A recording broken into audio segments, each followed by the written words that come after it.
Hello, everyone, and welcome to another episode of She Talks. If you haven't already heard, in this podcast series, we will be discussing a notable woman in history with a group of Beazley team members from all across the business and the globe. Today's She Talks spotlight is on pioneering feminist, inventor of Monopoly, and all around fascinating woman, Elizabeth Lizzie Magie Phillips. My name is Gaby Martineau, and I am one of the event managers here at Beazley. I'm based out of the Chicago office and have been the network communications lead and deputy chair of Beazley SHE for over 2 years. What is Beazley SHE? Well, Beazley SHE supports successful, high potential, and empowered women in insurance. This means supporting women internally and externally within the industry and providing opportunities for personal and professional development. The network is open to everyone, regardless of gender, across the business. Beazley SHE hosts events like panel discussions, book clubs, Beazley SHE cafes, educational sessions, and podcasts, just like this one. Today, I'm joined by a great group of Beazley team members. Julia, would you like to introduce yourself first? Tell us just a bit about your role here at Beazley, and did you know anything about Lizzie Magie before today? Sure. Thanks, Gabby. My name is Julia Mattucci. I'm an assistant underwriter on the miscellaneous medical and life sciences team. Been here at Beazley for just a little over 2.5 years now, and I had no idea who Lizzie Magie was until I was invited to this call. Perfect. Thank you so much, Julia. Dan, how about you next? Thanks, Gabby. My name is Dan DeAlmeida. I'm an underwriter on the executive risk team based in New York. I've been with Beazley for almost 17 years, and I also have never heard of Lizzie Magie before this invitation, so I appreciate it. Wow, wow. You and me both, Dan. We're all going to find out stuff today. Wonderful. Thank you, thank you. And last but most certainly not least, Laura. Hi, I'm Laura Ferguson. I'm based in the London office. I'm head of business management for culture and people. Relatively recent into that role, I've just come from being the head of internal comms, culture and employee engagement. I've been at Beazley 20 years next year, so I'm just pipping down at the post. And in that time, I've seen a few different roles. And yeah, I'm making it a hat trick. I have not heard of Lizzie either, but I'm excited. Yes, yes, very exciting stuff. And this is so lovely. Thank you all so much for agreeing to participate today.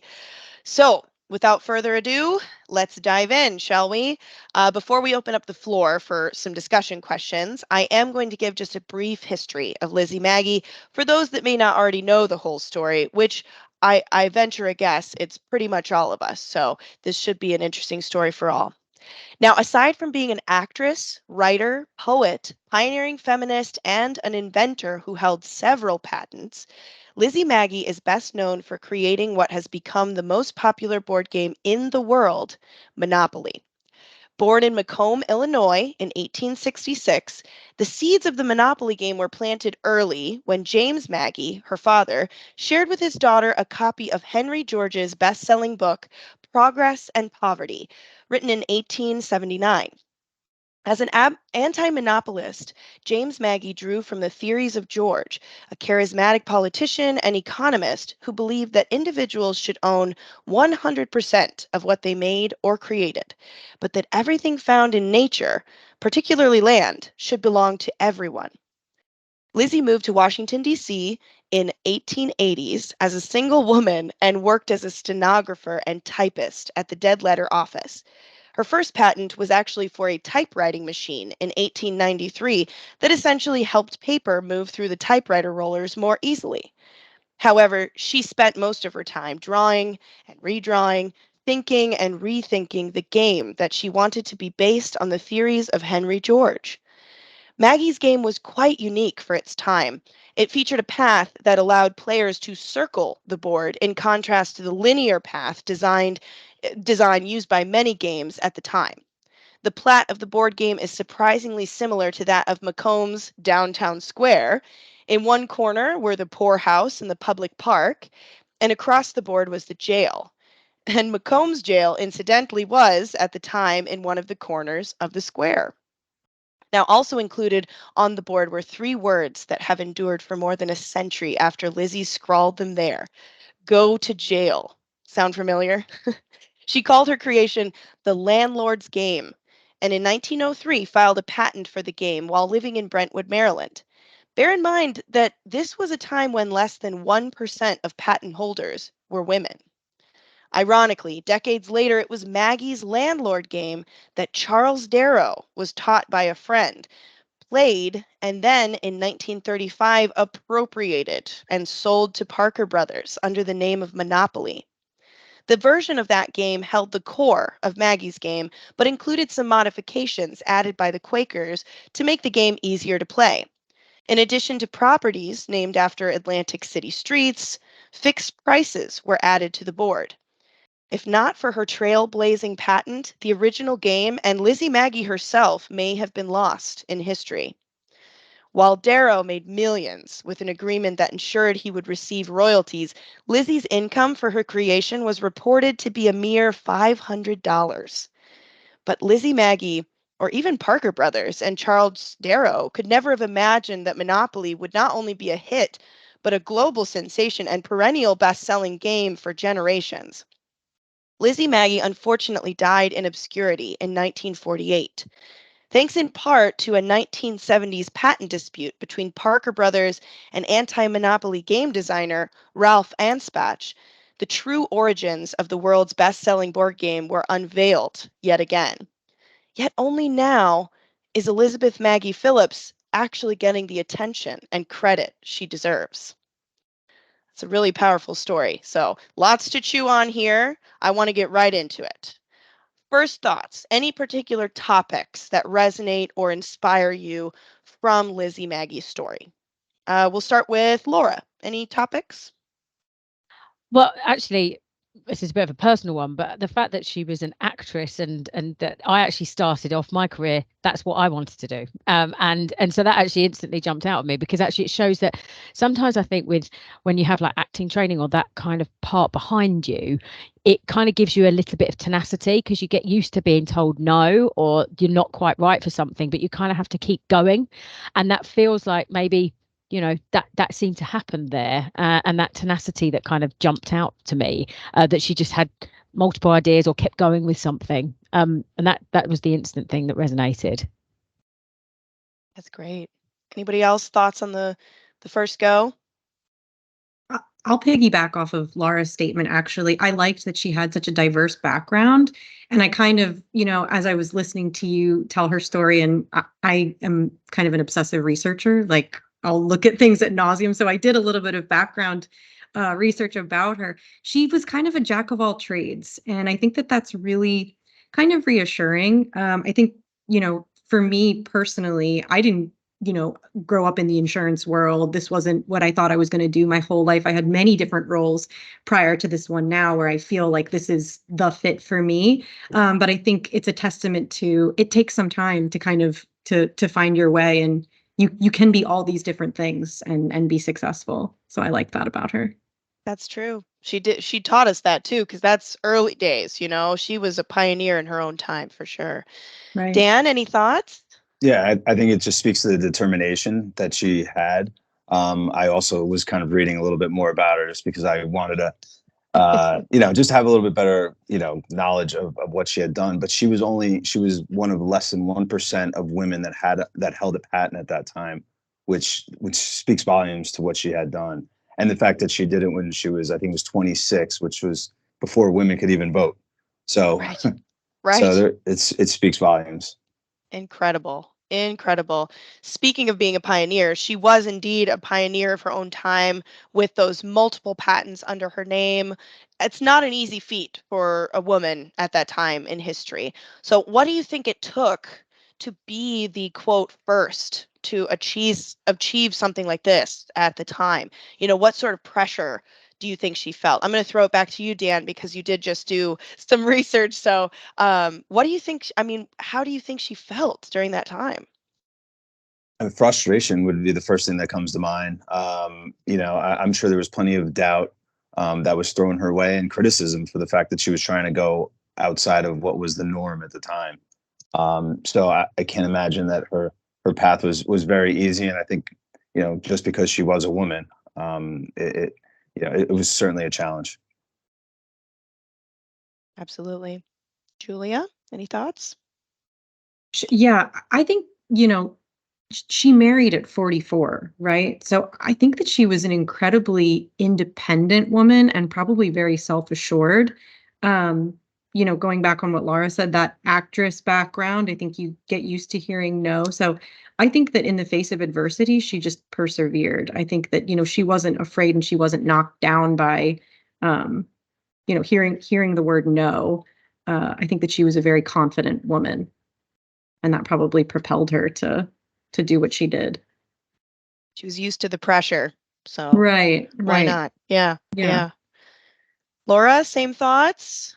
Yeah, I think it doesn't, from the sort of research we've done in the story, I'm not, I don't understand potentially enough around perhaps her like class or financial background, but I think sometimes that can have a real impact or perception, and maybe of the time, not so much now, but certain things open doors, and they just did, certainly back then, before social media, before you can network, with anyone around the world at the drop of a hat and a touch of a finger and button and what have you. So, I'm interested to understand a little bit more about how much her background even gave her that tenacity, because she may have just, and her family setup, in terms of like what it would have taken for her to do that, there probably would have been a lot of kind of, like you say, networking or that sort of stakeholder management. And I'm sort of trying to bring it back to like the kind of world of work, but those are the types of things that you kind of have to keep pushing, keep kind of floating ideas, challenging yourself again, and to perhaps do that from someone, I'm not sure what her education background was, but back in that time, all of those things would have either been a real plus point for her or could have potentially held her back, which if she was from a background that was less privileged at the time, that achievement would have perhaps been even bigger. Yeah, absolutely. Her dad, James Magie, was actually he was what's the word I'm looking for? A reporter. A reporter back then. He wrote for a newspaper. And so I do think that did very much contribute to her upbringing. She got kind of the way of the world early. She kind of knew, James Magie followed Lincoln around when he was debating with Douglas. And so I think that could be huge for why she was so tenacious about this. She saw that growing up, and I didn't really have time to include that in her background, but boy, you're very right, Laura, that it does, I think, lend itself to her determination then going into it. So great stuff. Now, this is the unfortunate part, though. Lizzie was unfortunately not credited for inventing Monopoly until present day. Darrow took the credit, and Parker Brothers, of course. Do you think? Do you think she should have fought harder to be credited, or was it even possible for her to fight harder at that time? Laura, I'm going to start with you. Well, as Dan sort of points out, my American history is not great, so sorry, but like it's before the vote for women, so maybe there was just not even that is in the psyche as much as it is now. Maybe, unfortunately, however determined someone is, there's almost that kind of, maybe there was an acceptance there. But in terms of if that was today, she 100% would be fighting for it. You just know that, and maybe it's just, it Yeah. shows the sign of the times that you've moved on to that.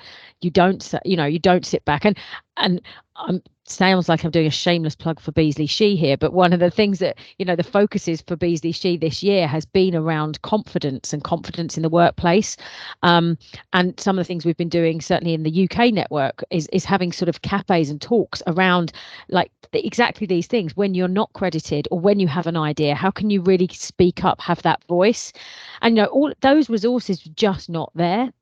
And I think it's just a sign of the times. And it's not that it's right, but perhaps it was just something that's kind of was accepted, which just absolutely wouldn't be accepted now.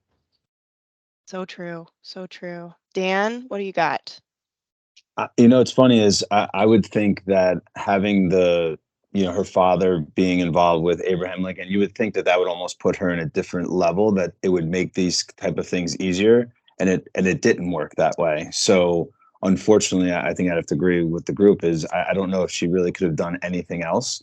I know she did come out with an article, which maybe having her father, his background behind her gave her the confidence to come out with an article, pointing out the fact that she was the person who had invented it, and Parker Brothers, agreed later to publish or to publish two more of her games, but again gave credit to Darrow.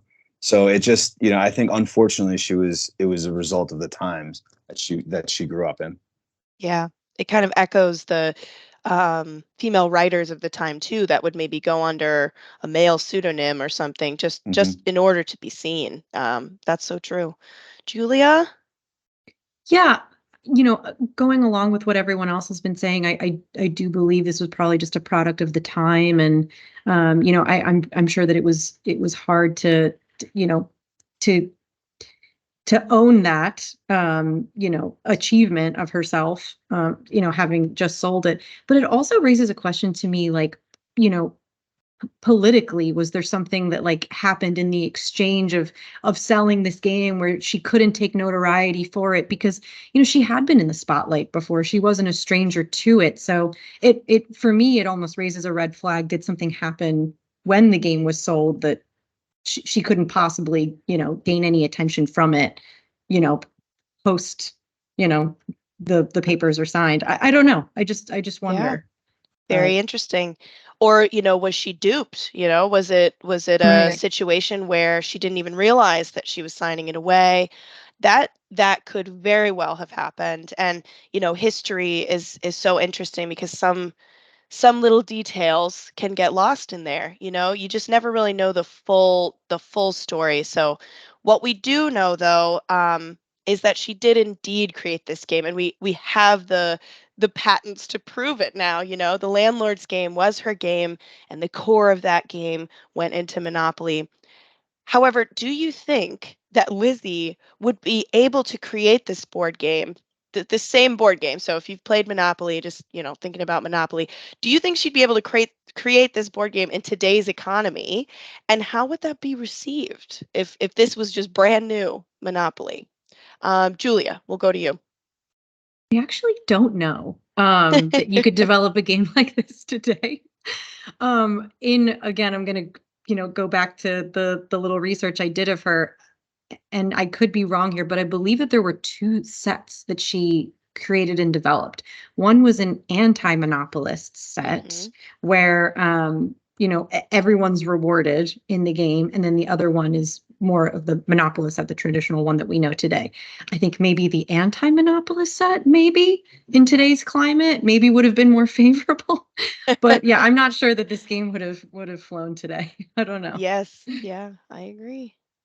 Laura, any thoughts on I that? think if she was going to do it, she would have had a few more resources maybe at her fingertips, whether that was GoFundMe page or social media to kind of promote it on, or even like, this is the one thing I always think, right, with like today's climate, is that the confidence that people have got to do things is a lot bigger. Like when, showing my age a bit, but growing up, I only had the entrepreneurs and the sort of CEOs or the managing directors that I could see were so much older than me, and that was something that's in the future. That's not going to happen. Now you see people who are managing directors, CEOs, successful billionaires or whatever of their own companies, and they're 24. So it kind of, everyone's got a side hustle. Everyone's got something else going on because it just feels more accessible. And that's the internet. So maybe it wouldn't have been something that would have, if she were creating it today, whether the actual concept of the game, but let's say a game, she could have created something, probably got it out there, not necessarily to the extent and the success it is, but there are a few more tools on hand and that confidence to just go, I'm going to do this on the side. So I think in terms of if she had that tenacity and she was here now, then something could have been created. True. I agree. Dan, final thoughts on that? Yeah, I completely agree. I can't speak to whether or not the game would be sold because I am not a creative person, so I would never be able to answer that piece. But I think just now, given how strong of a person she was, and in today's environment, that she wouldn't be ignored or looked at unfavorably. And I think also the fact that different versions were being played in colleges and whatnot of this game would be streaming, or not streaming, would go viral, and just social media, people would see it more and more. So I think she would certainly benefit from that nowadays. Yeah, a little Monopoly TikTok, Exactly. go viral. That's so interesting. And yeah, I would agree with you. I think it would be a little different. It would be a little weird, but knowing that Monopoly's been here as long as it has, it's hard to imagine that. It's hard to imagine just not having Monopoly, because it is kind of an iconic board game and a bit of a board game bridge into more complicated board games. I will admit I'm a bit of a board game nerd, so this question is a little bit more for me, but have you ever played Monopoly, any of you, and do you like it? And be honest here, why or why not do you like it or dislike it? Dan, what about you? Have you played? I love Monopoly. I will admit that I do not like the different versions that are out there, the Game Yeah. of Thrones and Yeah. there's so many different versions. But I will say I do support one of them, the Monopoly Junior. So, a little bit of a slimmed down version for the kids. It keeps my attention, and their attention as well. So, Sure. but I do love Monopoly, and I like the fact that they tried to expand their reach to kids, and slimming down the game to make it a little bit quicker moving. Yeah, that's a good point. There's so many iterations of the game now. I mean, seriously, you can find any sort of fandom has been made into Monopoly. If it's worth being a fan of that fandom, it's been made into Monopoly. Yep. So, Julia, have you ever played? Do you like it? Yes. Yeah, I think as a kid, we were definitely into like Friday night, family game nights. So Monopoly was definitely part of the rotation. I definitely enjoyed it, but I think it's one of those, definitely a longer game, right? Yeah. So you have to carve out time for it. Everyone needs the patience for it as well. And, it can get a bit competitive, but I do enjoy the game for sure. Yes, yes, indeed. Now, Laura, have you played it? I have indeed, and I really enjoyed it as a kid. I was always the banker. I love rules. I really like sticking to a rule, and I like the concept. I think, Dan, you just mentioned there's loads of other versions, and I'm sure there's a version which is like Monopoly Cheat, and like there is in the UK, and I just cannot get my head around. It's like that's just, I can't cope with that. But the one thing I've never done is played it to the end, because again, like you say, Julia, no one has ever wanted to sit there and play it. So I can hand on heart, even though I've probably played it so many times, I've never had a hotel. I've never got to a hotel, and I maybe after this we can all get together and play, so I can finally own a hotel. Yes, a cross-continental Monopoly game. I'm here for that. I have to agree with you, Laura. I cannot remember a time where I actually officially finished the game. I think we were close. Perhaps it was too late. I don't know. It does get long, especially if you're competitive with one another and your, money is changing hands throughout. I've played so many long board games, but that is one that I just I've not completed. So maybe this is the sign. This is the sign to complete a game of Monopoly, just to say that we have. So, wow. I cannot thank you all enough for your fantastic discussion today. I couldn't have imagined such a wonderful group of people to discuss this wonderful woman.